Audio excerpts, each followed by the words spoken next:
Hello, everyone. I had this all recorded last night, and then I tried to upload it from my phone to my computer, and I had major technical difficulties. Somehow it recorded at 1/4 speed, so I sounded like a truck driving down the road. So I'm gonna do a voiceover here and hope I can figure out why I'm waving my hands frantically. But the first thing I'm doing is wetting the sides of the nose because I want the shadows darker. Um, I I painted the right side of the nose, the shadows in a deep blue. That would be Schminky Payne's Gray blue shade. And the other side is a mixture of, well, it's mostly sepia. And I want to scrub out those eyebrows that are white. There's little streaks of white, so I'm just scrubbing those out. I will pick up a scrubber momentarily and do it right. Just get rid of those things.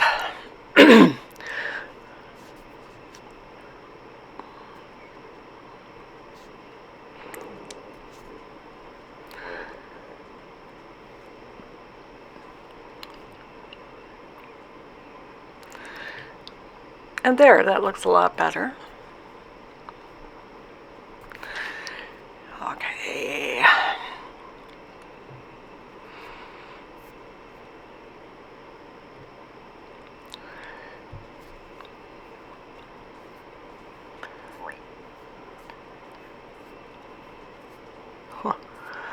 Why did it stop?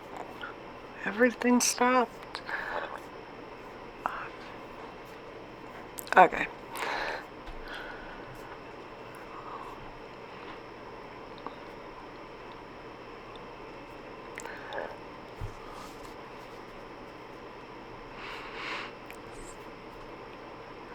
So I will be picking up some of the dark blue paint now. I was letting the water soak in a little bit.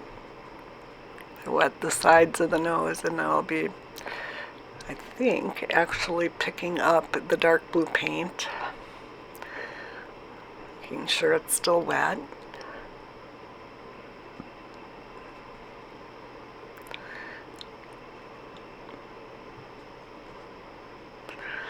Oh, it's so much better when the sound just works, when everything works, which it rarely does in my life with technology. So here we are, doing a voiceover where I'm calmly trying to talk along with my frantic movements. I got some dark blue mixed up with some of the darker brown. I'm just gonna slap that on there and see if I can pop out the nose. I want the shadows on the sides of the nose to be darker. And that way, when I put on the whiskers using white ink, they will pop, be a lot more visible. And cats are just all about the whiskers. You can see in the reference photo how many whiskers there are.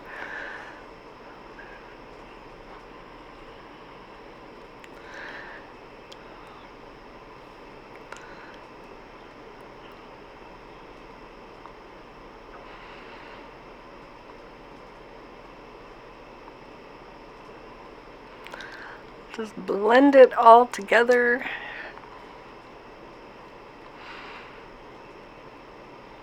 And you can see how that gives the face some depth. I'm going to do the same on the other side, but with the more brownish, grayish color that I'm using on that side.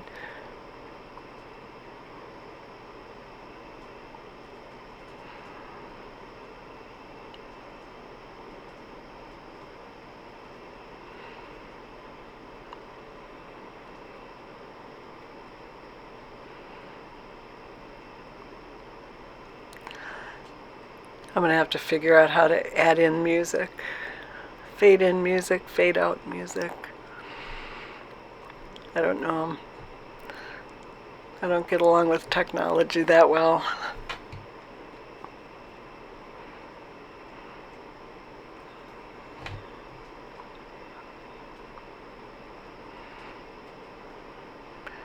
Okay, I'm taking my grainer brush, and a grainer brush will give you a fur texture. It has the hairs are split up into little clumps, so when you drag it along, it makes kind of a fur, a grain.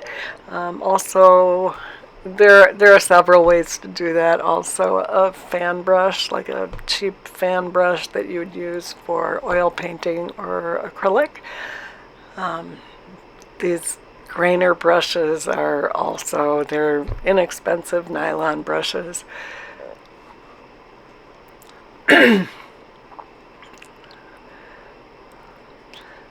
So, and you can see I paint forwards, I push the brush backwards. I sometimes paint with my scrubber brush.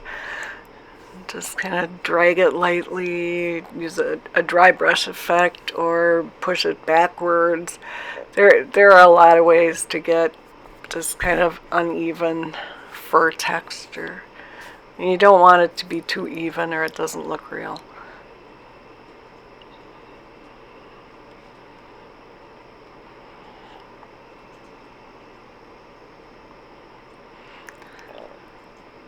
Now, a person could spend years painting individual hairs, and you can see how many individual hairs you can see in the reference photo, and it's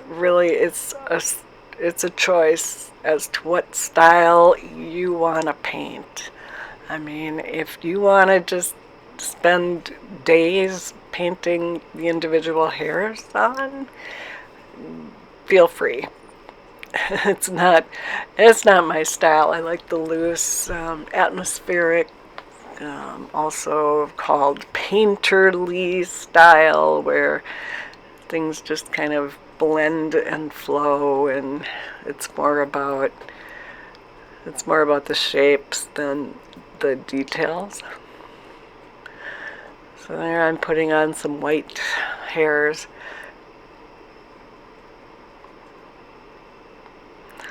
I'm using, what am I using?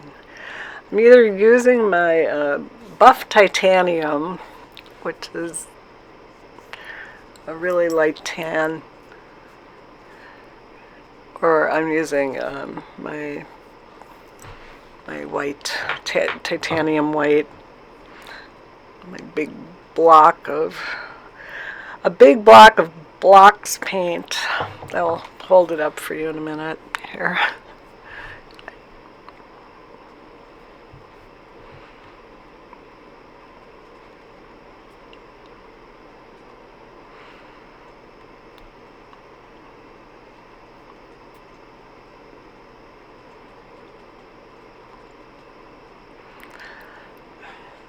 As you can see, it does add some character to show some of the more the individual hairs. There are people who usually pastel artists, and sometimes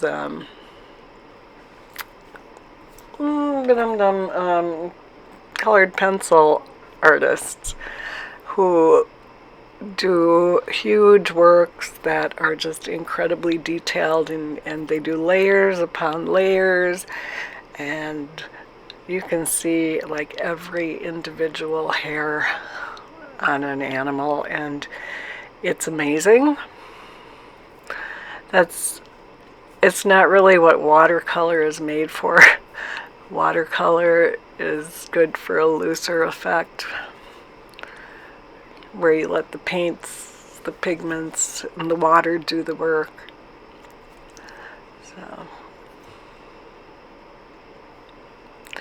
So I'm just mucking with it a little bit so you can see what you can do if you want. And you don't have to do if you don't want. You can just let it be loose and blurry and a little bit impressionistic.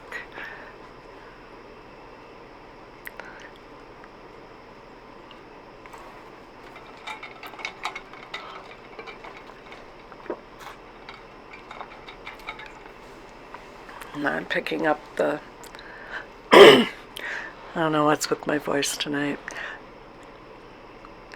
I'm going to blame wildfires in Canada.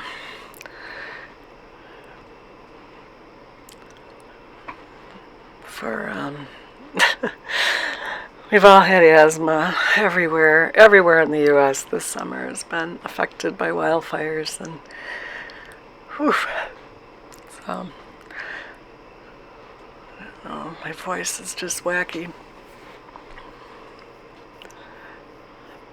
So you can see I'm kind of painting forward, pushing the brush backward, just to get a little bit of the fur detail in. And like I said, it would be fine to not do this at all, to just leave it the way it was at the beginning of the video. Oh, there's my big pan of Blocks brand watercolor. And I love the big pan. I'd love to have the big pans of all of my pet portrait colors, which really I don't have that many that I use for portraits. But you can see I'm taking my white gouache with a smaller brush and enhancing the highlights in the eyes. And the thing with gouache is it might look too bright at first, but it'll sink in to the paper and it won't look so bright. And if it doesn't, once it's dry, you can take a damp brush and smear it around a little bit and blend it in. Really, you want good highlights in the eyes. The eyes are really what makes the painting. It gives the critter its character.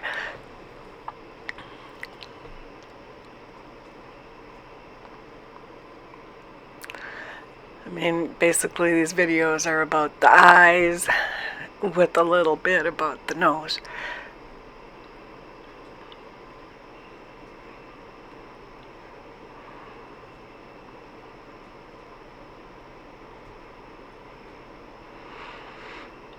Now I'm taking a damp brush and just blending that in. It's not dry yet, but I'm gonna just blend it a little bit.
Now I've picked up some black paint and I'm darkening the black parts of the iris.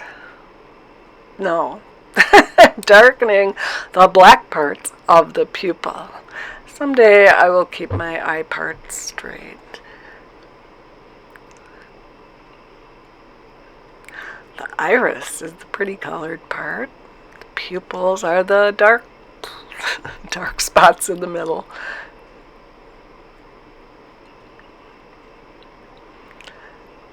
So I'm deepening the black in the pupil first with some black, and then I'm going to pick up some of the deep blue, the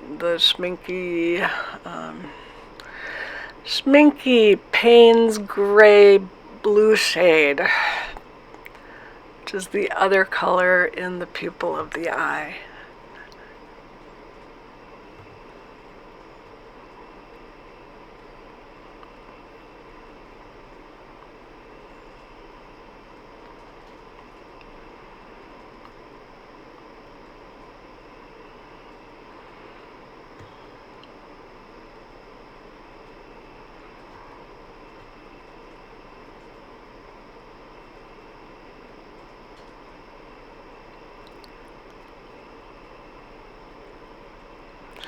And you can see that my cat pupils and the eyes are bigger than the reference photo, and I don't think that's a problem.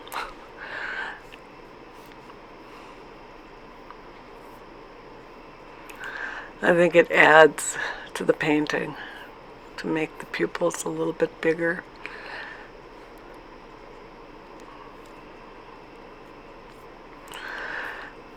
Also, sometimes I just increase the whole eye size. Maybe a millimeter or two. Just make the whole eyes bigger. Cats already have nice big eyes. Sometimes I do that more on dogs, where I just enlarge the eyes ever so slightly.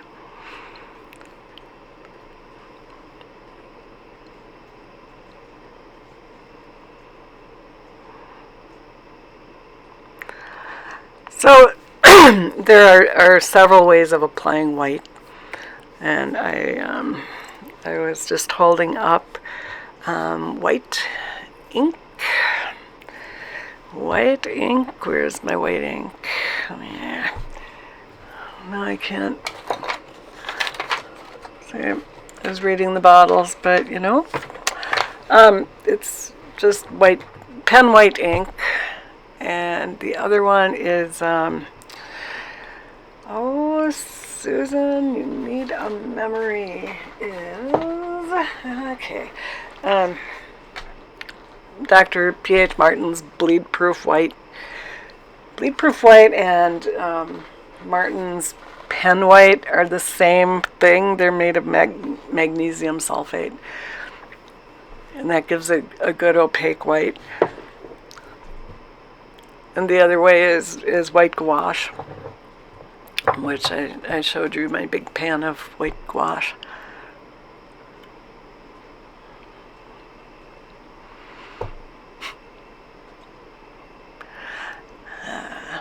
So I'm getting ready to put on those white whiskers. So kind of practice drawing an arc with your brush. Oh, look at that. I got my nose, my chin, everything in there. Really non-flattering angle of my face.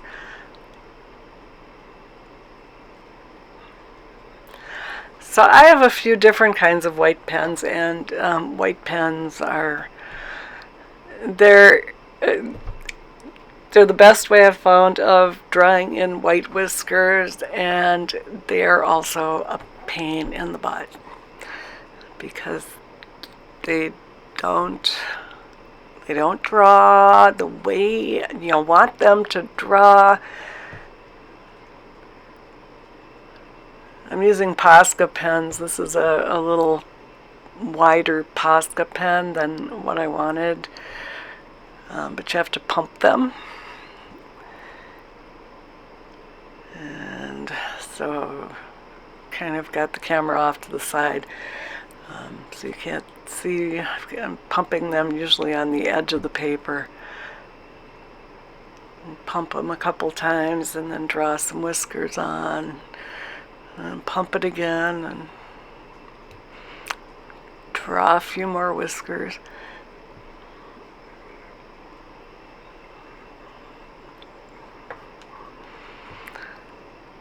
So at some point I'm going to switch Posca pens to a really fine point pen.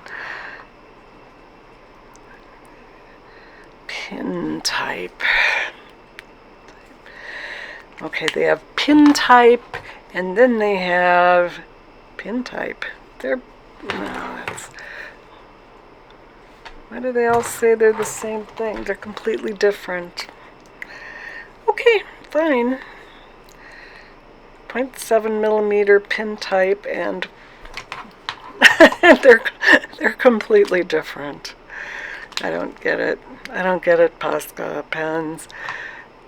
Same size, same type, different kinds of pens. Anyway, I don't know if that's quality control issue or just a design issue that they changed the design, but I have now switched pens to the finer point.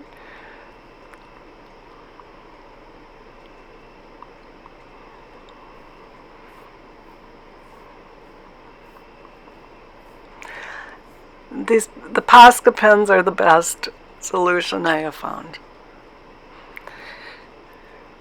because generally they actually work and will right on top of dried watercolor paint. You can see I'm putting the whiskers up on the forehead, kind of up by the eyes, and then more off of the nose area.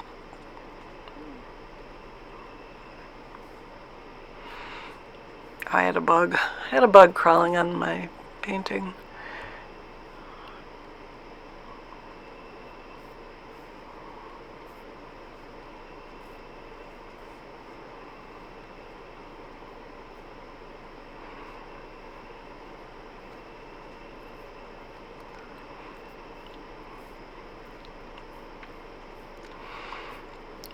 Now I'm taking a Le Pen technical drawing pen. This is a 0.5 millimeter, and I'm adding in a few whiskers that are black.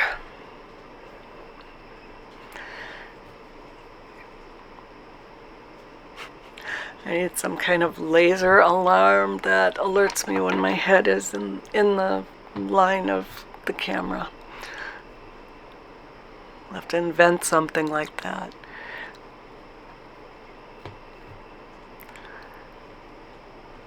So most of the whiskers on this cat are white,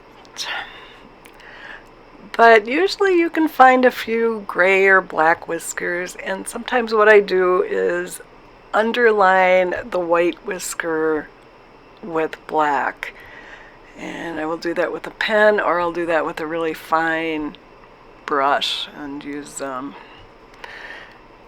like some dark blue or some gray paint that I mix up.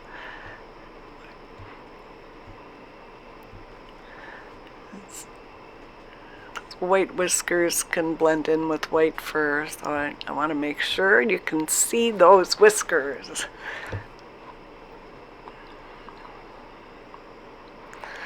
And I took out the gel pen. You can use gel pens. This one is let me get it. The label is in Japanese. So, okay, it's a Uniball Signo white gel pen, and you can see I've already tossed that one aside because they don't work that well. They don't like to write on top of watercolor, and when they do, they give you a double line, which isn't really optimal. So I've switched back to the Posca pen.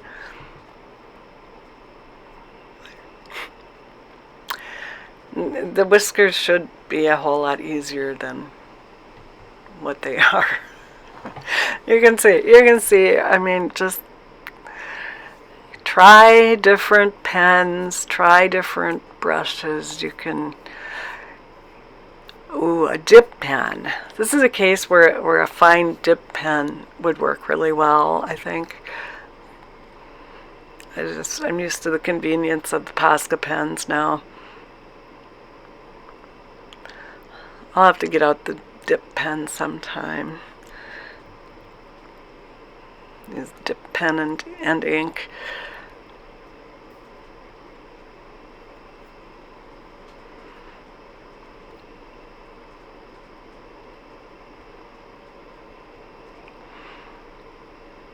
Anyway, up. Well, I've decided it's time to sign it, and then I'm going to pull off the tape. Oops, too much tape. Now, this is a demo piece. I'm not going to frame this. I might give it away to someone if they want it. Some cat lover who, just wants a cat painting. I can make it into a greeting card. It's like 5x7. And that'd be cute. I just buy greeting cards and I glue the painting onto them. So, peel off the paint.